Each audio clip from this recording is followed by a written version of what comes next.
Mobile news 24 और मैं हूं नीरज कुमार। और वक्त हो चुका है स्थानीय खबरों का, और स्थानीय खबरों में हमारे संवाददाता अभिषेक कुमार बता रहे हैं।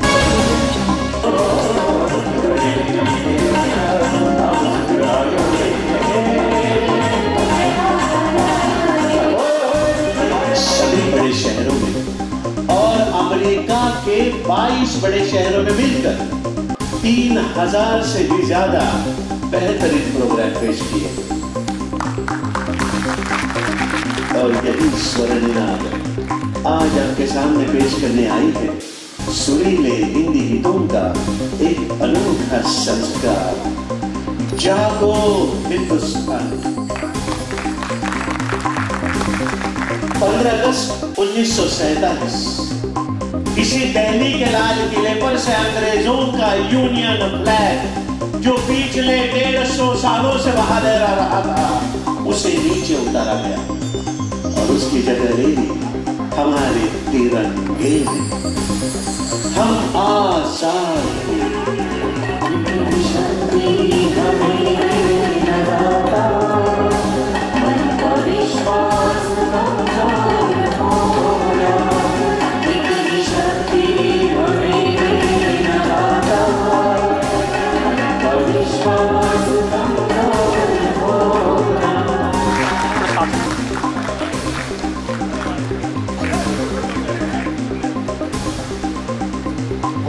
टर्की का स्वागत कर रहे हैं।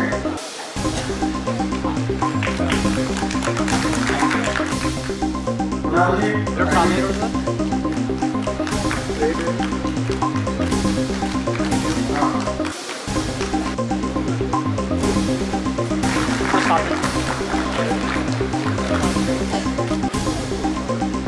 स्वागत कर रहे हैं। सुशील भारती जी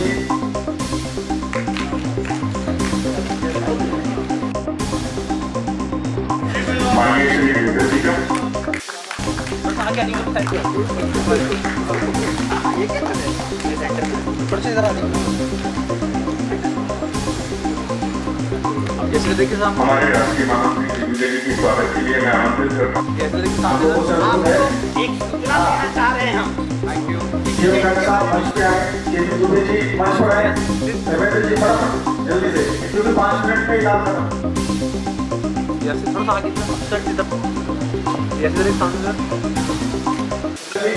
देखो इनसे बता सूचना का अवहेलना कर रहे हैं।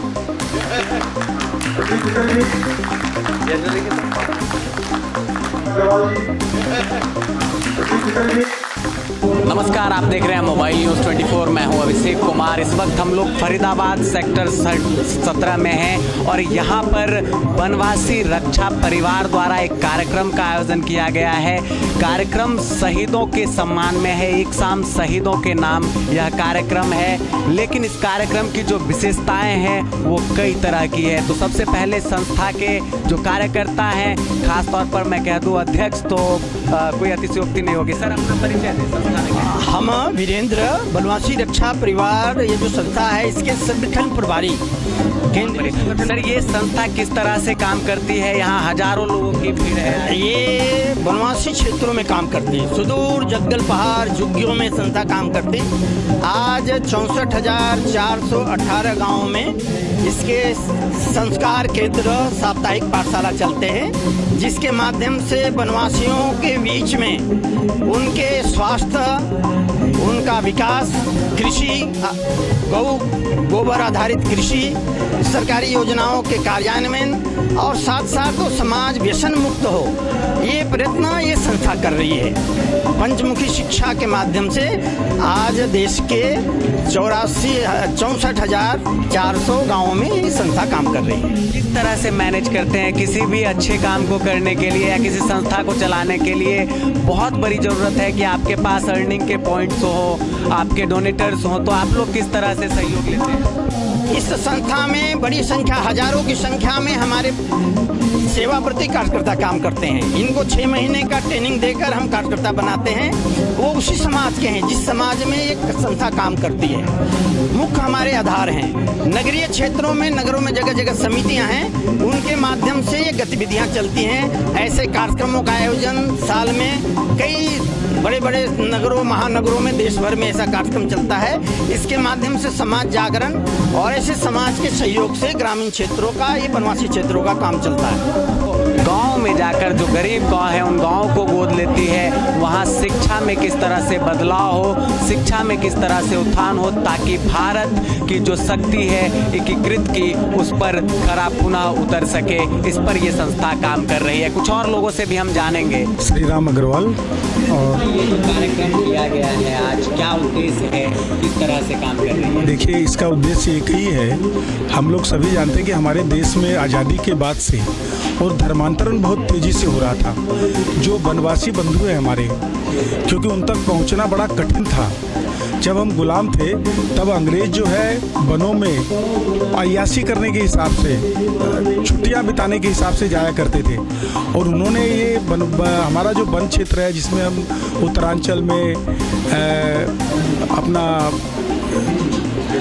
कुल्लू मनाली, हिमाचल, जम्मू कश्मीर, हम सभी जानते हैं कि एक पर्यटक के स्थल के रूप में इन्होंने विकसित किया। लेकिन वहाँ पर जो हमारे वन के बंधु हैं, वनवासी बंधु हैं, उनको गुलाम बनाकर और बाद में आज़ादी के बाद उनका धर्मांतरण करके उनको ईसाई बनाने का उद्देश्य लेकर के, और वहाँ से उन्होंने अपनी सारी शक्ति लगा दी। जब हमें इस बात का आभास हुआ तब तक बहुत देर हो चुकी थी, लेकिन फिर भी हम लोगों ने कोशिश करके उनके बीच जा कर के, क्योंकि बड़ी कठिन परिस्थिति थी वहाँ पर, अंग्रेज हमें, जो ईसाई मशीनरी के लोग हैं वो हमें काम नहीं करने देते थे।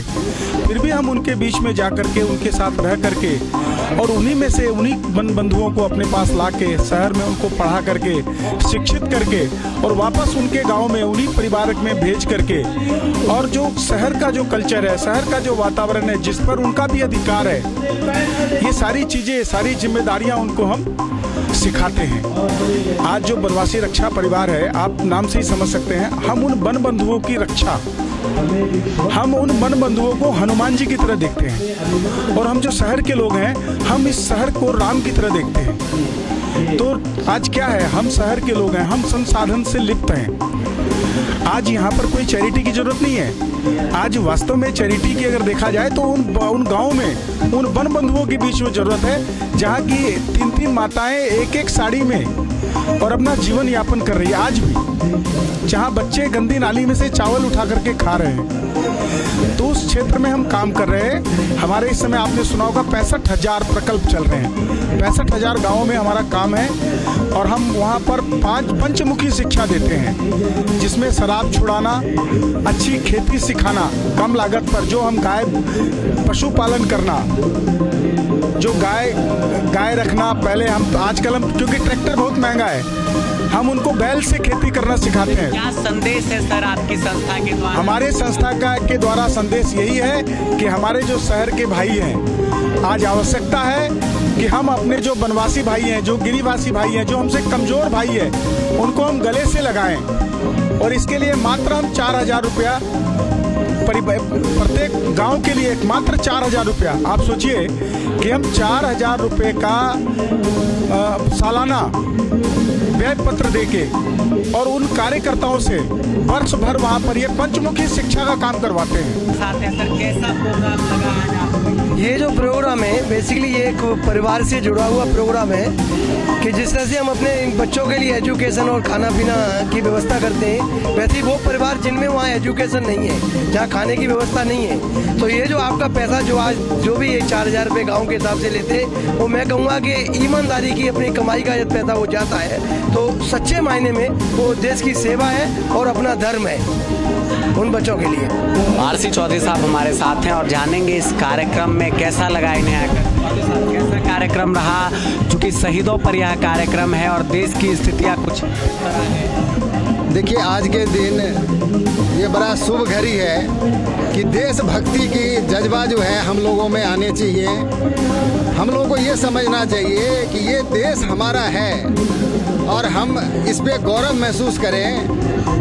आपको आज़ादी के बाद से आप ये समझ लें कि 60 साल तक इसके ऊपर में किसी का ध्यान नहीं गया। ठीक है जी, हम आज़ादी में हैं, आज़ाद हो गए, कोई मतलब नहीं। जब तक हमारे अंदर वो जज्बात नहीं आएगा, हम अपने देशभक्ति हम नहीं बनेंगे, तब तक हम कुछ नहीं कर पाएंगे।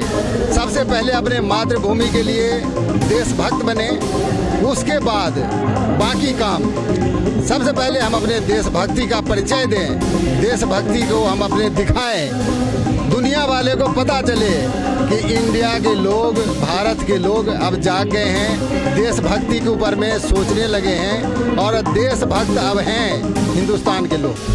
ये जो गांव-गांव में शिक्षा के स्तर को बढ़ाने के लिए बनवासी एकता मिशन काम कर रही है, आपको क्या लगता है जिस तरह के सहयोग इस संस्था को मिलने चाहिए, उन सहयोगों के लिए जैसे यहाँ से भी अपील की गई कि अगर एक आदमी कम से कम जितना भी हो, जितना भी उनका सामर्थ्य है, उस हिसाब से छोटे छोटे गाँव जो पिछड़े गाँव है, चूँकि आप भी गाँव के कहीं ना कहीं संपर्क में रहते हैं, आप भी गाँव से हैं, हम भी गाँव से हैं, ऐसे में क्या लगता है जो पिछड़े गाँव है खास तौर पर उनके सहयोग के लिए क्या अपील है?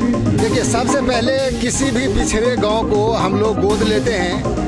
साल का 4,000 रुपया लगता है उस गांव को गोद लेने के लिए, और उसके बाद वहां के नौजवान को, वहां के नवयुवती को हम लोग यहाँ दिल्ली ला करके प्रशिक्षित करते हैं, उनको ट्रेंड करते हैं, ट्रेनिंग देते हैं, और फिर वो लोग फिर गांव में जा करके अपने गांव के लोगों को प्रशिक्षण देते हैं और प्रशिक्षित करते हैं कि किस तरह से सबसे पहले भारतीयता की बात होनी चाहिए, अपने कल्चर, अपने संस्कृति से हम जुड़ें, जो हमारा धर्म है, सबसे पहले राष्ट्रभक्त, उसके बाद में जो भी हिंदू धर्म के विषय में बताया गया है वो, उसके बाद हमारे जीवन यापन का जो पद्धति होना चाहिए जो बहुत ही चेंज हो गया है, उसको हम पहले ढर्रे पे लाएं, वो स्तर हम लोग ऊंचे उठाएं। सरकारी महकमे से जो भी उन गाँवों को जो प्रोत्साहन मिलता है, जो खर्चे गांव के लिए दिया जाता है, उस गांव के लिए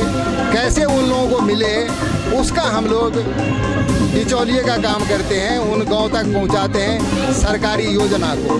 चौधरी साहब से बात कर रहे थे और इनका कहना है बनवासी एकता फाउंडेशन जो है वो गांव में गरीबों के लिए काम करती है, और ऐसे में अगर आप सक्षम हैं और गांव तक सारी सुविधाएं ले जाना चाहते हैं तो सबसे पहला माध्यम है शिक्षा, और शिक्षा के लिए काफ़ी कार्य किए जा रहे हैं। इस संस्था के जरिए सरकारें भी काम कर रही है, लेकिन गांव तक पहुंच बनाने में अभी पूरी तरह सरकार सफल नहीं हुई है। आम लोगों का जो जुनून है, आम लोग अगर साथ देंगे तो जल्द से जल्द इस मिशन में कहीं ना कहीं काबिलियत मिल सकती है। कैमरा पर्सन आशीष के साथ मैं अभिषेक कुमार, मोबाइल न्यूज़ 24 फरीदाबाद।